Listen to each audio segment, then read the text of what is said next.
변방 목사의 아침 묵상 2022년 5월 14일 토요일 아침입니다.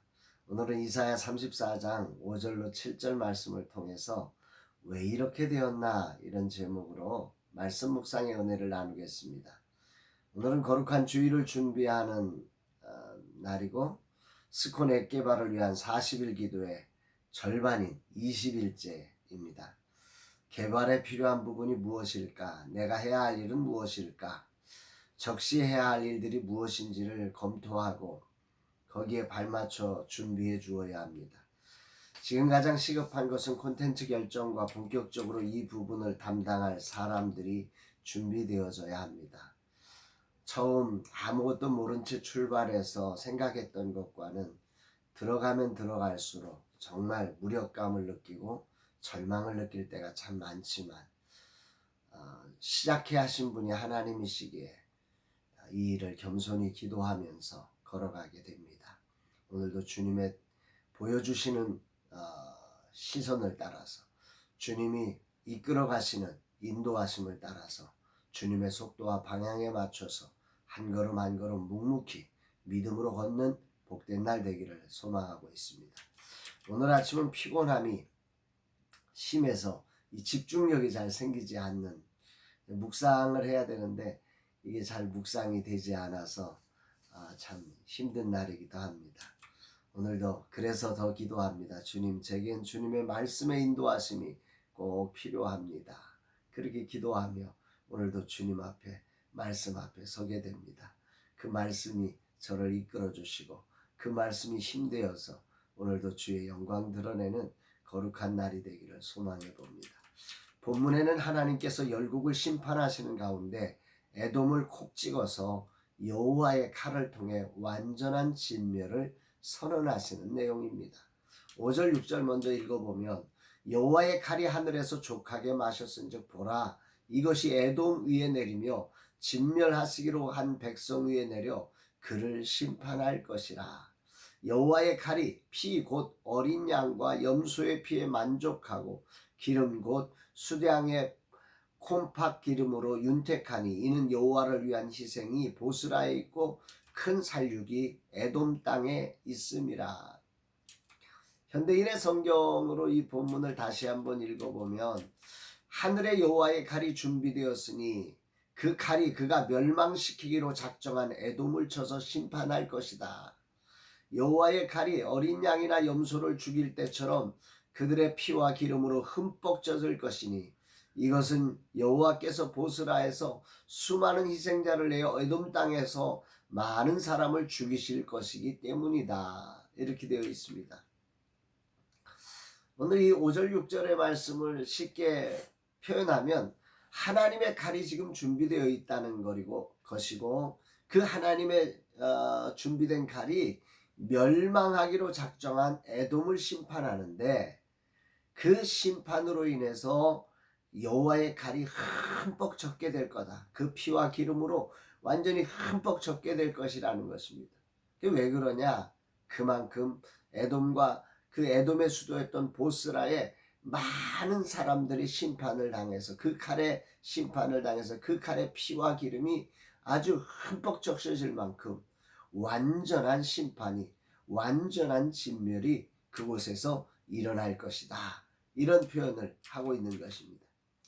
본문에서 우선 우리가 이해해야 할 부분이 두 부분이 있습니다. 하나는 먼저 여호와의 칼이 하늘에서 족하게 마셨은즉 이라고 하는 이 문맥이 무슨 뜻이냐라고 하는 건데요.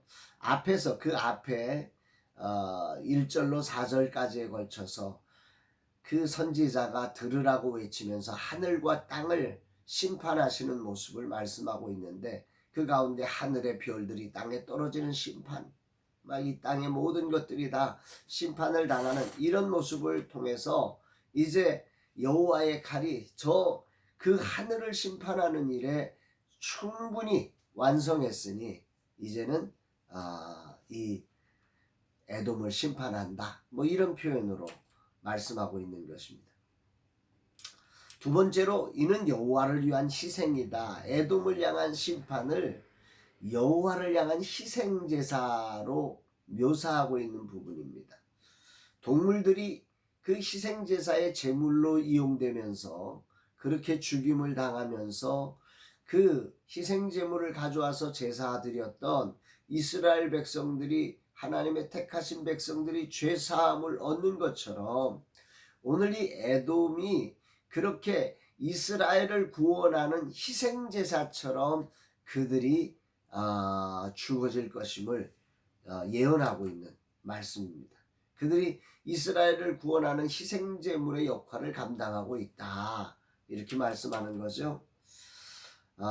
이걸 메시지 성경의 번역으로 보면 이 가운데 이런 표현이 하나 나와요. 하나님께서 수도 보스라에서 희생제사를 버리기로 작정하셨다. 하나님이 이 보스라에서 희생제사를 드리기로 작정하셨다. 그러니까 하나님이 에돔에 대해서 이 에돔을 심판할 수밖에 없는 무엇인가가 있었다는 얘기가 되는 거죠. 왜 이렇게 심판을 당하느냐? 자신의 이익을 위해 바벨론의 길잡이가 되어서 이스라엘을 괴롭힌 이들을 하나님이 이스라엘을 회복시키는 희생제물이 되게 하시겠다고 예언하고 계신 겁니다. 하나님이 이런 모습을 얼마나 싫어하는지를 깨닫게 되는 거죠. 또한 그럼에도 이스라엘로 희망을 잃지 않도록, 그런 일이 벌어지더라도 이스라엘아, 너 희망을 버리지 마. 하나님이 이들을 이렇게 심판할 거야 말씀하시면서 이스라엘 백성들로 앞으로 그런 정말로 힘겨운 안타까움을 경험할 때 절망하지 않고 희망을 갖고 달려갈 것을 위하여서 이런 예언의 말씀을 주고 계신 겁니다. 에돔에는 경고고 이스라엘에게는 희망이 되는 말씀인 것이요. 이런 엄청난 경고를 받고 있는 에돔을 묵상해보면 장자의 권리를 허무하게 빼앗겼지 않습니까? 역사의 주역에서 이후로 물러났지 않습니까? 이스라엘과 비교할 때 자기가 먼저 가야 되는데 이스라엘이 앞선 것을 볼 때마다 이 에돔의 가슴이 무너지는 거지요. 에돔의 슬픔을 보게 됩니다. 도무지 내가 잘못한 게 없는데 왜 나는 이래야 돼? 라고 하는 생각이 그들의 생각 속에 끊임없이 다가오면서 이스라엘과 비교하고 이스라엘과 경쟁하는 에돔이 되었던 것이요. 삶을 살다 보면 인생이 어떻게 손을 댈 수 없는 상황이 존재할 때가 있습니다. 그래서 사람들은 절망하는 거죠. 아무리 노력해도 어떻게 할 수 없기 때문입니다. 세상에 이런 일이 나온 한 자매의 일이 생각났습니다. 태어나서 한 번도 제대로 걸어본 적이 없다고 합니다. 선천적으로 뼈가 약해 스스로 부러져 버린다는 거지요. 수없이 수술해 보았지만 다 소용없었습니다. 그러면 충분히 절망할 수 있는 이 자매잖아요. 그런데 이 자매가 아주 멋진 그림을 그리는 화가가 되었습니다. 미술학원을 한 번도 가보지 않고 멋진 화가가 된 거죠. 그런데 그냥 화가가 된 것뿐만 아니라 세상과 다른 시각에서 그림을 그리고 이제는 창조적인 발상으로 그림을 칼로 이렇게 찢어서 입체 화면으로 다양한 면에서 서로 다른 시각에서 세상을 보는, 자기를 안진뱅이로 걷지도 못하는 사람으로만 보는 세상 속에서 이런 사람의 시각도 있음을 드러내는 아주 멋진 창조를 만들어내는 모습을 보았습니다. 서로 다르지만 각 사람에게 고유의 살아갈 은사와 재능을 허락하신 하나님을 찬양합니다. 하지만 에돔은 비교하고 경쟁하느라 이스라엘을 공격하고 죽이는 일에 나섰던 것입니다. 이것이 에돔의 철저한 실패의 자리였던 거죠. 그러나 하나님은 이런 에돔을 그냥 없애버리지 않고 경고를 통해 미리 기회를 열어주고 계십니다. 들으라고, 귀를 기울여 들으라고, 제발 들으라고 외치면서 말입니다. 삶에서 다가온 현실의 비교와 경쟁 속에 좌절하고 누군가를 비난하고 공격하면서 살아간다면 그 사람은 정말 희망이 없습니다. 그러나 오늘 내게 주신 삶의 자리를 인정하며 그 속에서 할 수 있는 일을 찾아갈 때 하나님은 그 사람만이 찾을 수 있는 놀라운 길을 예비하심을 믿습니다. 세상이 만드는 앱은 그 넓이가 자유롭고 그 깊이가 무한하며 그 자금이 풍성합니다. 그러나 라마나이시 도전한 앱은 성경적 가치라는 제한된 범위와 제한된 자금으로 시작해야 하기에 답답함이 큽니다. 그러나 하나님은 불평하라고 나를 이런 전쟁터에 던지신 것이 아님을 믿습니다. 오히려 이곳에 길을 만들어 젊은 세대 사역자의 절망이 결코 사실이 아님을 보여주라고 보내심을 믿습니다. 다윗이 골리앗을 이김처럼 세상이 알 수 없는 길이 있음을 나는 믿습니다. 이 자리에서 에돔처럼 비교 경쟁하며 살아남기 위해 수단과 방법을 동원하는 그런 수단과 방법을 가리지 않는 자가 아니라 이런 환경에게 더욱 주님을 의지하며 주님의 색깔과 방향과 속도를 맞추어 가기를 결단해 봅니다. 언젠가 여호와의 칼이 심판할 것입니다. 그러나 분명한 사실은 하나님은 누구도 심판의 칼로 진멸하기를 기뻐하지 않으시는 분입니다. 여호와의 칼이 존재하는 이유는 백성의 허물을 사하시기 위한 희생제물을 잡는 용도임을 묵상해 봅니다.